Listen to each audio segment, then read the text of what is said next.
One of the ways I've found to find and confirm stable truths is to look for patterns, look for recurring patterns. There's a philosophy in the Kabbalion that states, as above, so below. If you find something that's true in one realm, then it's true in another realm, and another realm of your life, then most likely this is a stable truth that has universal applications.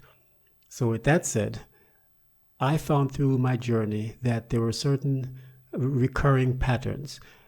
All of the protocols that I tried, and I've mentioned, I've experimented with them all: zapping, sauna detoxes, hydrogen peroxide, MMS, all sorts of things.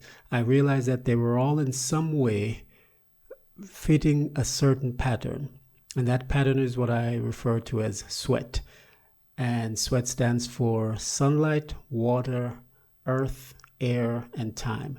And no matter what the protocol, for the most part, they were simply replicating an effect, or there were some derivative of natural sunlight, pure water, earth, and herbs and food, air, meaning oxygen, and time.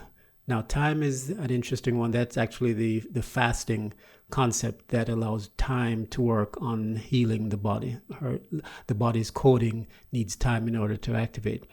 So S.W.E.A.T, sunlight, water, earth, air, and time forms the basis of the ageless living and ageless adept philosophy.